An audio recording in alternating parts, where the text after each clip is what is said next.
No niin. Tämä on toinen tämmöinen video, minkä mä teen.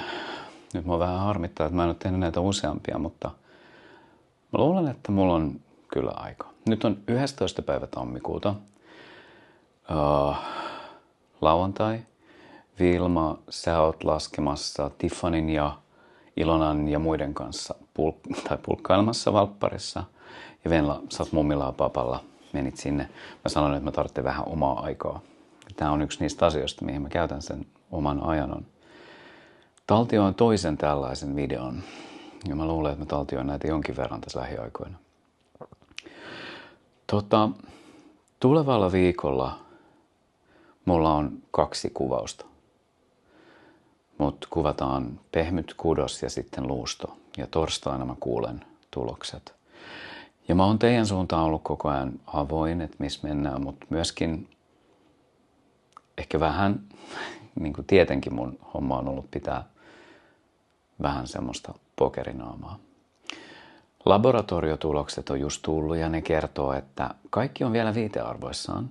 Musta näyttää siltä, mä en ole lääkäri, mutta mun arvio on se, että se syöpä on jälleen aktiivinen. Ja myös mun arvio on se, että se on kytköksissä näihin mun selkäkipuihin, joita on ollut nyt kuitenkin joulukuusta saakka. Ja se on tietenkin ihan mielettömän huono uutinen, koska me haluttaisiin, että se pysyisi kokonaan poissa, koska mä haluaisin olla tässä teidän kanssa seuraavat vuodet. Mulla on ollut pari semmoista niin kuin isoa markkeria. Isoin on se, että mä oon ajatellut, että ihan millä tahansa, niin mä sinnittelen siihen saakka, että te olette molemmat täysi-ikäisiä. Ja miksi mä sanon näin? Vilma, sä kysyt multa tätä yksi päivä, että miksi mä puhun edes siitä, että mä sinnittelen siihen saakka tai muuta. Niin on semmoinen niin kuin perusasia ehkä teille tajuttavaksi. Syöpä on sairaus, joka silloin kun se on levinnyt ihmisessä, niin se perustuu siihen, että solut jakautuu. Ja jos ihminen on kauhean vitaali, niin kuin tavallaan elinvoimainen, voi hyvin, niin guess what? Ne solutkin voi hyvin. Eli kun mulla on ollut ärhäkkä, aggressiivinen syöpä, niin se on myös hanakka leviämään. Se on eri juttu, jos sen saa 75-vuotiaana. Se ei ole niin kova leviämään tai muuta. Ja se voi tarkoittaa sitä, että tässä on tosi kyseessä ja että mulla on enää tosi vähän aikaa. Tai sitten se voi tarkoittaa sitä, että tämä on vielä hoidettavissa. Mä en tiedä.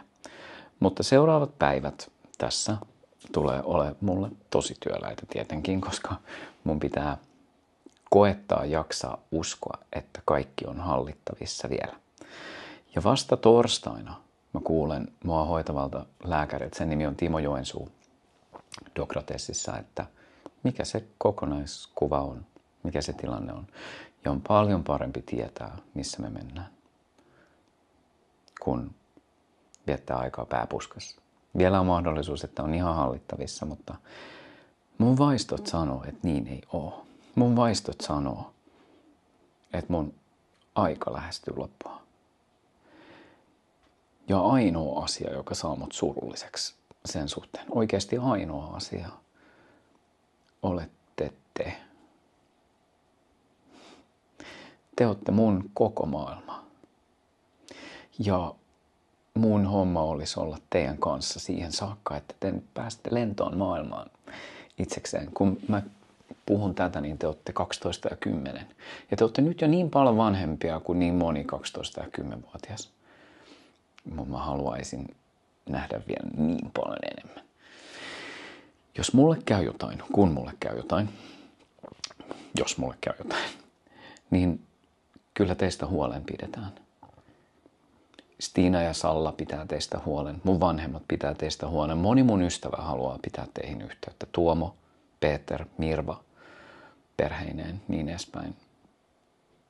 Ja se tulee olemaan tosi vaikeaa teille aluksi. Tulee monta muutosta, jos pahin käy nyt toteen.